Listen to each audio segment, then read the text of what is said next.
ci ha raggiunto l'altro ospite che vi avevo preannunciato, ben arrivato con noi, ben ritornato con noi anche Gianluca Panto, Veneto Business, imprenditore, grazie. E allora, dopo le faccio fare il giro anche lei del suo intervento, però adesso così a freddo mi sembra che sia un po' difficile. Dovevo dare la parola a Piva. A Piva, giusto, a Piva, il presidente Piva. No, che, no, Pozza, esatto. Sì, però era il sindaco che doveva intervenire, giusto? No, No, è Pozza. Perfetto, no, perché non mi ricordavo chi di voi era... Ma si fa presto a dire casa questo, casa quest'altro, tutti via, perché ci sarà la rivoluzione. Io credo che al di là delle proteste, delle giuste proteste che ci possono essere, le rivendicazioni, ci vuole anche un progetto. Cioè bisogna anche costruire e bisogna anche proporre.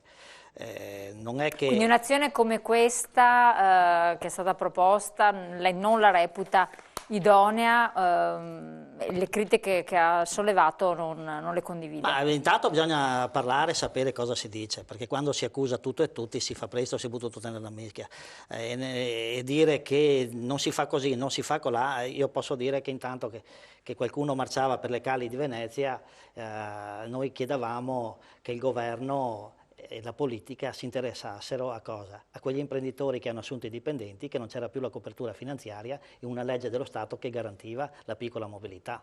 Non so se sa che cos'è la piccola mobilità, però... Guardi, io lo so, ma dubito che avrà dei risultati. No, dubito che avrà... Come non li ha avuti negli ultimi 30 anni. Questo significa che degli imprenditori che avevano assunto dei disoccupati senza lavoro avevano degli sgravi fiscali e che sono stati cancellati in una legge dello Stato e non hanno avuto copertura finanziaria. Abbiamo denunciato questo e nella finanziaria è passato, giusto perché non lo sai. Sì, intanto le aziende continuano a chiudere e gli imprenditori continuano a suicidarsi. Io dico che si può sparlare, però insomma trova il tempo che trova. Noi facciamo attività sindacale, fare attività sindacale non vuol dire solo fare difesa dal punto di vista sindacale, vuol dire anche delle prospettive di crescita alle aziende. A Treviso siamo impegnati in vari progetti, dall'edilizia alla metalmeccanica, alle auto elettriche, quindi diamo anche delle prospettive di crescita. Vedete prospettive di crescita, questo è un po' quello che... Certamente, perché noi non possiamo solo pensare alla difesa dell'impresa, bisogna pensare di dare delle opportunità alle nostre imprese e le opportunità si raccolgono mettendo insieme le imprese, presentando dei progetti e sviluppando, trovando le risorse, trovando anche un consenso a quello che si fa con la politica, perché le risorse si trovano anche con la politica, quindi con il progetto dei finanziamenti. Ecco, questo noi siamo impegnati a fare. Per dire, ad esempio sull'edilizia si sta lavorando a un progetto di case a chilometri zero, low cost, dove si vuole rimettere in moto l'edilizia, perché l'edilizia muove... ma questi sono tutti progetti giustamente di carattere industriale, interni agli operatori stessi del settore. Sì, ma lei si figuri che l'edilizia muove 85 tra mestieri e professioni, 85 attività. Quindi vuol dire che se parte l'edilizia riparte l'economia. Ecco, ma ci sono presupposti, signor Sindaco, con quel che vi aspetta, vi si prospetta, che riparta anche per esempio l'edilizia? Perché voi, da quanto leggiamo anche qua, io ho tanti ritagli anche di giornali, anche quotidiani, rischio tagli sugli sgravi fiscali, i comuni che si sono trovati ad avere sta mini IMU e quindi protestano, non ce la fanno a dare avvio all'economia perché non possono pianificare questi lavori, perché hanno tutto quanto bloccato nelle casse di Roma. Ma bisogna capire un po' anche cos'è questa mini IMU di cui si parla. In questi giorni una parte dei sindaci che sono stati denominati virtuosi, ma qual è la virtù che hanno questi sindaci? Non hanno aumentato l'IMU sulla prima casa, come per esempio non ho fatto io, e l'abbiamo mantenuta... l'hanno tenuta allo 0,4, l'abbiamo tenuta al 4 per 1000 e quindi questo cosa comporta? Comporta il fatto che se qualcuno ha fatto il furbo, diciamo, in questi ultimi mesi e siccome si poteva ancora modificare l'IMU sulla prima casa perché i bilanci preventivi, e questa è un'aberrazione assurda, si potevano approvare fino alla fine di novembre, anzi sono stati spostati alla metà di dicembre, l'approvazione delle nuove tariffe, ecco, qualcuno poteva dire a questo punto io aumento l'IMU sulla prima casa, tanto poi avrò di ritorno dallo Stato quello che non vado a chiedere ai cittadini. Ecco, queste furbizie alla fine cosa hanno fatto? Hanno fatto in modo che chi aveva con gravi difficoltà cercato di chiudere il bilancio in maniera onesta, tra virgolette, e si sia ritrovato a dire io non ho aumentato l'IMU sulla prima casa e quindi avrò minori trasferimenti.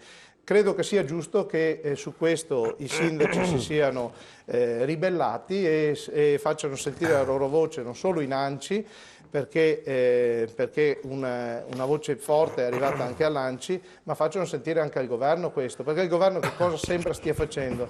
Sembra stia cercando di trovare i finanziamenti per restituire ai comuni tutta l'IMU sulla prima casa, sia che sia al 4 per 1000, sia che sia stata portata al 5 al 6. Bravi e meno bravi. Ecco che io devo dire che da un certo punto di vista io condivido la mini IMU, cioè se io avevo il 4 per 1000 nel 2012 e ho ritenuto di portarla al 6 per 1000 nel 2013, a questo punto quel 2 per 1000 in più, siccome ci ho messo la faccia per andarla a chiedere ai cittadini, adesso vado a chiederla ai cittadini, ma siccome alla fine nessuno vuole andarla a chiedere ai cittadini, ovviamente si sta facendo, diciamo, un'azione di forza nei confronti del governo perché venga restituita dallo Stato. Ma lo Stato da dove le trova? Non è che stampa la carta moneta con la stampante, alla fine andrà a togliere altre risorse all'interno del comparto del finanziamento pubblico per premiare questi furbetti, e i furbetti purtroppo non sono pochi perché sono 3.000 i comuni in Italia che hanno,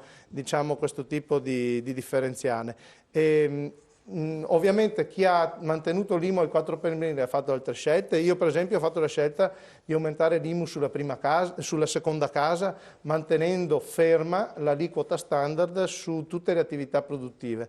Qualcun altro ha aumentato l'IRPEF, quindi io direi che questi sindaci che sono virtuosi, che sono stati eletti con i voti della gente, che sono andati a prendersi i voti e hanno giocato il gioco della democrazia, perché quando si vuole rappresentare io invito a confrontarsi con il consenso, perché è il metodo migliore per capire quanto si conta all'interno del contesto nel quale si vive, locale, regionale, nazionale. Quando ci si confronta col consenso e ci si pesa coi voti della gente, lì si capisce se si vale 1, se si vale 10, se si vale 30.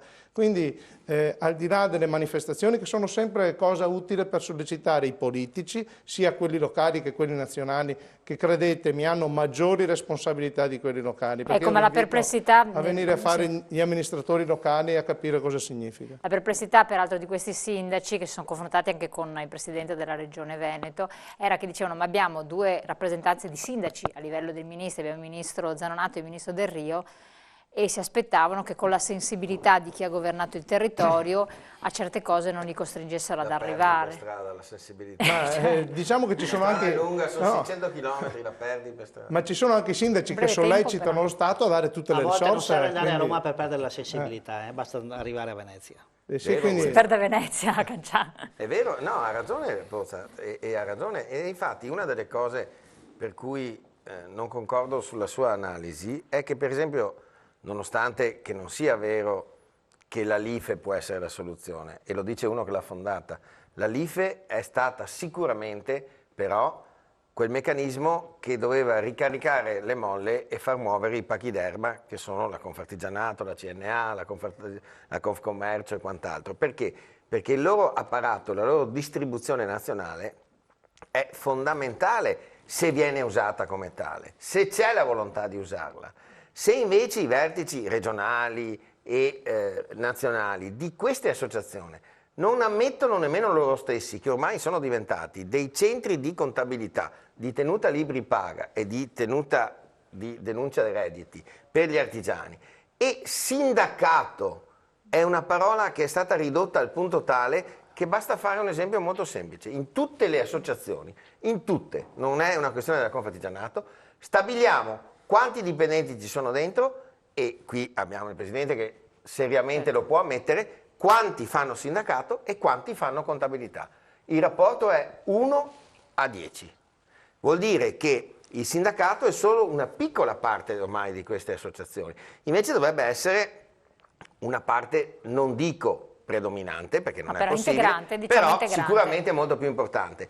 Fare sindacato è un'azione in cui anche ogni tanto, come diceva prima lui ci si mette la faccia, è come fare i politici, ci si mette la faccia, si prendono i propri rischi, si va a dire alla gente non va bene così, perché io vorrei che qualcuno mi dicesse negli ultimi 30 anni quante tasse sono state fermate, quante tasse sono state ridotte e qual è la situazione economica delle tasse di ogni portatore sano di partita IVA. Allora, che poi però che mi dica che il 9 risolverà le sorti dell'Italia, io ne sono solo contento. Ho qualche dubbio, ma ne sono solo contento.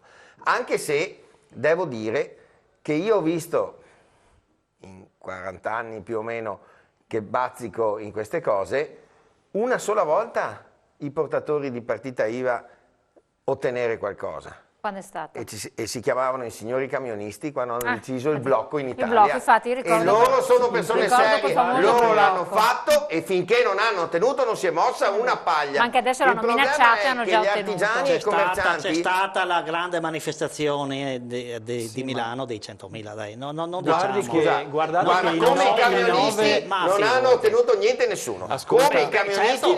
Perché bloccano le strade. Il 9 dicembre, ma però scusami se ti l'hanno bloccata. interrompo. Noi invece sai cosa facciamo? Di solito, quando si fanno le serate, gli artigiani e i commercianti chiudono la vetrina a metà, ma dentro i capannoni continuano a lavorare.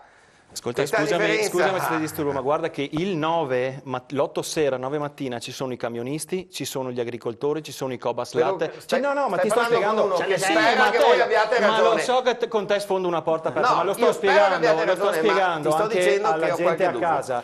Che ci sono i trasportatori, la gente non ha ancora capito la portata di questo. No, ma dopo ne parliamo, vogliamo tornare. Perché si fa presto a parlare. Cosa ne dice? Di questa protesta della LIF? No, allora non è la protesta della LIF l'oggetto del contendere, è far qualcosa per far cambiare le cose. I sindaci, un gruppo di sindaci va a Roma giovedì, c'è la LIF che per esempio organizza questa manifestazione, scorsa settimana abbiamo visto altro, c'è qualcosa che si muove. Sono queste le modalità, non sono queste, qualcosa però da qualche modo bisogna agire, perché altrimenti... per molti si soccombe, o secondo lei le cose vanno bene così, perché io ho chiesto anche agli studenti, le cose vanno bene così, gli studenti a loro modo si muovono. Nessuno di noi ha la soluzione, il coniglio da tirar fuori dal cappello, diciamo che abbiamo degli approcci diversi. Infatti, perché siamo un paese molto variopinto. Io sono stato anche sociolife per esempio, no? Nel 96-97. Quindi abbiamo tutta la schiera. Quindi non li sento poi così distanti, voglio dire, non appartengo attualmente a questo sindacato perché ritengo che sia un sindacato e che quindi come tutti i sindacati abbia il sacrosanto diritto anche di portare avanti delle proteste. Sì, non è un sindacato nel senso italiano del termine, se va bene. È un difensore delle partite IVA, quindi è un sindacato. Però penso che nessuno si metterebbe, nessuno avrebbe nulla da dire contro la manifestazione della CGIL o della CISL o di un sindacato dei lavoratori. È giusto che ci sia anche un sindacato degli imprenditori che difende gli interessi, i loro interessi diretti come loro ritengono di volerlo fare. Noi d'altro canto, io rappresento in questa sede Veneto Business, che è un'associazione di categoria di imprenditori che ha voluto portare avanti ultimamente un approccio più moderato. Se vogliamo, non perché siamo contrari ad altri tipi di approccio, nel senso che secondo noi la soluzione dovrebbe andare nella direzione di costruire soprattutto dei territori che siano virtuosi e questo è quello che ci interessa a noi. Qualora i territori virtuosi non siano reperibili all'interno di quelli che sono i contenitori territoriali naturali dove si è sviluppato il nostro business, il nord-est, il Veneto, l'Italia e così via, noi cerchiamo, sosteniamo, aggreghiamo gli imprenditori su qualsivoglia territorio sia disponibile a darci delle infrastrutture. E questo può dare una risposta secondo lei? Quindi noi siamo più internazionalizzanti, quindi a noi non interessa niente se qua, cioè non interessa niente tra virgolette provocatoriamente se qui non vengono trovate le soluzioni. Noi le soluzioni le troviamo da qualche parte, se non si può produrre qui si produce da un'altra parte. Quindi sul tavolo della negoziazione noi mettiamo semplicemente il nostro capitale intellettuale che sappiamo essere particolarmente interessante, ci interessa coltivarlo, se Qui ci mettono a disposizione dei territori virtuosi, quindi in grado di darci una bassa tassazione, la sicurezza delle infrastrutture che funzionano. Noi qua veniamo a fare business, non c'è nessun problema, lo facciamo in Veneto, lo facciamo in Italia. Non sono disposti a darci queste situazioni all'interno di questi territori, noi abbiamo già deciso di farlo altrove, già lo stiamo facendo altrove. Delocalizzate, quindi, insomma, sostanzialmente. Non è che delocalizziamo, noi creiamo il business dove si può creare anche business nuovi che non esistono, quindi delocalizzare significa prendere attività che ci sono qui e spostarle altrove. Noi domani mattina decidiamo di, che ne so, stampare plastica per fare suole delle scarpe, se decidiamo di farlo possiamo decidere di farlo in Slovenia, in Croazia, in Austria. Se si può fare in Veneto, benissimo, però bisogna che ci siano le condizioni, quindi quelli che sono gli attori che hanno in mano i territori devono creare dei territori virtuosi per cui sia conveniente fare questo. Può essere una soluzione, Pozza? Ma dipende dal punto di vista, dalla sua associazione, dai suoi imprenditori che sono soci, sì. Per me indubbiamente non è così. Credo che il mercato sia libero anche nella rappresentanza. L'Italia è il paese dei campanili, è il paese di tanti sindacati, delle tante associazioni e quindi c'è spazio per tutti. Poi alla fine bisogna vedere cosa si porta a casa. Noi vediamo che la difesa dell'impresa la facciamo, non facciamo solo la difesa dell'impresa, ma come dicevo portiamo avanti anche un progetto di qualifica delle categorie, di qualifica delle professioni, dei mestieri, una rivalutazione del mestiere dell'artigianato. Io mi augurerei che anche le altre organizzazioni, quando noi alziamo la manina e diciamo guardate signori che non va bene così, come ho fatto a suo tempo per quanto riguarda l'azione della Regione Veneto che aveva tolto il finanziamento ai consorzi fidi, che sono quel strumento che servono ad aiutare l'imprenditore quando ha carenza di liquidità e quando ha carenza di soldi per pagare non solo le tasse, ma per pagare i fornitori, per pagare i dipendenti. Ma lei sa che è illegale proporre dei finanziamenti per la Costituzione italiana, proporre dei finanziamenti per pagare le tasse? Quando il sottoscritto ha alzato la voce, non ha sentito la LIFE a fianco a noi, assolutamente. Quando ho parlato della mobilità, ma non ci sentirà mai proporre dei finanziamenti per pagare le tasse. Non si devono pagare le tasse quando non ci sono i soldi, lo dice la Costituzione italiana, articolo 53. I consorzi fidi non servono solo per pagare le tasse. Probabilmente c'è proprio un'ignoranza della conoscenza di cosa servono questi strumenti, che fortunatamente ci sono, però purtroppo quando non si vuole capire e approfondire cosa sono i consorzi fidi e perché sono, e fortunatamente ci sono, perché fortunatamente ci sono questi strumenti, perché l'imprenditore se va in banca da solo, se non c'è la copertura del patrimonio personale e se non c'è la copertura della cooperativa di garanzia, e c'è la copertura della cooperativa di garanzia che garantisce il 50% di quello che chiede di finanziamento, neanche così te lo danno il finanziamento, perché c'è Basilea 1, Basilea 2, Basilea 3 e via. Ecco, questi fatti qui io li denuncio, e non solo io, anche le nostre associazioni, quotidianamente. Quando io dico che per Zunino non sono valsi né Basilea 1 né Basilea 2, per l'Alitalia lo stesso, ma per un imprenditore come i nostri valgono, e io dico e il nostro territorio è quello che in termini di sangue e di vite ne ha date per difendere i posti di lavoro, per difendere la propria famiglia, per difendere la propria impresa, perché noi non scappiamo, noi non facciamo i prenditori, noi facciamo gli imprenditori, rimaniamo nel territorio, investiamo nel territorio. Poi ognuno è libero di andare in Carinzia, in Slovenia, dove vuole, per carità. Sì. Dunque io volevo dire due cose. La prima riguardo Veneto Business. Io stimo molte delle persone che fanno parte di Veneto Business perché chiaramente hanno magari delle prospettive future che possono essere anche condivise. Però sicuramente io prima di proporre a un imprenditore o dire a una classe produttiva andiamo ad investire fuori, io prima sputo il sangue e faccio di tutto per tentare di tenere gli imprenditori qui. Lotto, se necessario vado in piazza, però è fondamentale che gli imprenditori non se ne vadano, cioè non possiamo permettere altre fughe di aziende, stanno chiudendo, le piccole aziende, le medie aziende, non esiste che ci sia qualcuno che dica alle aziende andiamo, decentriamo e andiamo fuori. Bisogna lottare per tenere le aziende qui in Veneto, perché se no è la morte di tutti noi.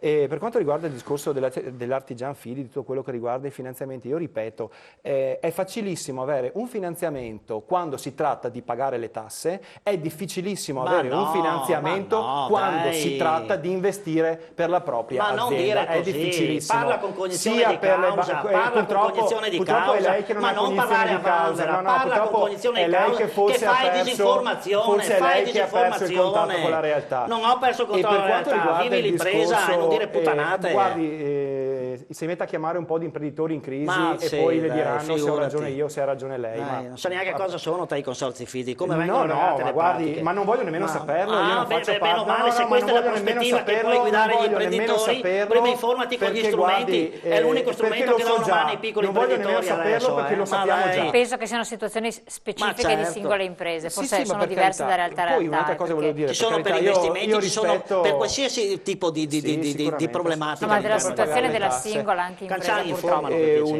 Un altro discorso che faccio è, giustamente il sindaco ha preso i suoi voti, ha preso il consenso nel territorio, poi non so la sua situazione, per carità, io non sto criticando lui come persona perché non lo conosco, sto criticando la classe dei sindaci. I sindaci non stanno difendendo i propri concittadini di fronte alle difficoltà, non li stanno difendendo, perché se è vero, c'è una dice una roba del genere, non dovrebbe neanche essere lasciata la parola, uno che dice una roba del genere, l'unica classe politica che sta difendendo i cittadini. Allora, fermola, lei l'ha detta l'accusa, lasciamolo rispondere. Non sai neanche di cosa parli, tu non hai contatto con la realtà, allora, tu non hai contatto con la gente, sta chiudendo e sta morendo. Stai vivendo su Marte. Lei parla di sindaci specifici, perché noi abbiamo avuto tanti sindaci che in realtà si prodigano. Il rispetto dei sindaci è l'unica classe politica che è vicina ai cittadini, che soffre con i cittadini, non sai neanche di cosa parli. Sono vicinissimi, tanto che alla richiesta di dimissioni di ma cosa vuoi chiedere dimissioni per cosa? Per lasciare governare gente come te? Guardi, gli unici ma va a prenderti qualche voto e prova a farlo prima di parlare. Gli unici due sindaci seri sono stati il sindaco di Casale di Scodosia e il sindaco di Cadoneghe, che si sono dimessi, ma hanno lasciato la situazione in panne si sono dimessi per non incrementare le tasse. E questa è la bellezza, ai propri concittadini. C'è un commissario prefettizio che viene da Roma. Allora andiamo avanti con i podestà, richiamiamo il fascismo, caro, mettiamo un podestà dappertutto. Almeno sappiamo. Fermela, uno per volta. Come l'avete fatto a creare sto qua? Almeno viene fuori nuovo questo, vero? Uno per volta parlate. Lasciate che vengano i commissari prefettizi, almeno sappiamo che prendere a calci nel sedere. Attenzione che Monti era un commissario, non prefettizio ma era un commissario. Fermo un secondo, Panto doveva dire una cosa, dopo c'è la pubblicità. Sì, ecco, preciso che noi non abbiamo interesse particolare a prendere le aziende del Veneto e a spostarle altrove. Bisogna di dirlo attentamente perché sennò la gente... No, preciso, ho capito, ma sono stato chiamato in causa, ti ringrazio anzi di avermi citato, così mi dai la possibilità di spiegare. Il nostro scopo è quello di aggregare delle piccole realtà che normalmente non avrebbero possibilità di rappresentanza per avere più peso politico. Non so, prendiamo per esempio il caso dell'Electrolux di Susegana che ha gli operai in cassa integrazione, pensa di delocalizzare e così via. Una grande impresa ha possibilità di negoziare molto meglio di una piccola impresa che invece sarebbe semplicemente messa alle porte, non avrebbe possibilità di riassumere gli operai, di tagliare il costo del lavoro. Questo è chiarissimo, tanto è vero che la se noi riusciamo ad aggregare delle realtà più piccole e le portiamo su una piattaforma diversa, riusciamo chiaramente quindi a siete portare un avanti parallelo delle di negoziazioni analoghe a quelle che possono fare le grandi imprese. Siccome l'impresa veneta è particolarmente molto piccola e frammentata, abbiamo la necessità di fare ulteriori aggregazioni. Per quanto riguarda i sindaci, chiaramente la politica ha degli aspetti positivi e degli aspetti negativi. Io stesso sono un piccolo amministratore, cerco di fare nel territorio, sono consigliere comunale, cerco di portare il mio piccolo contributo. A livello dei comuni, comune di Villorba. A livello di comuni, la lotta che secondo me bisogna cercare di spingere in questo momento è quella delle aggregazioni, delle fusioni, cercare di creare dei comuni più grandi nella maniera più velocemente possibile per dare la possibilità di continuare a dare servizi ai cittadini senza necessità di tagliarli con minori costi, Questo per esempio è una strada sicuramente da Certo, seguire, molto molto difficile. Ma cosa vedo, fanno le amministrazioni comunali per difendere i cittadini da Equitalia? Cosa fanno? Risposta dopo la Nulla. pubblicità. Diciamo che ci sono delle amministrazioni comunali che non sono interessate per difendere da Equitalia. non sono Ne interessate parliamo dopo alle la fusioni, pubblicità. per esempio. Pochi secondi, poi torniamo con voi. La mia per esempio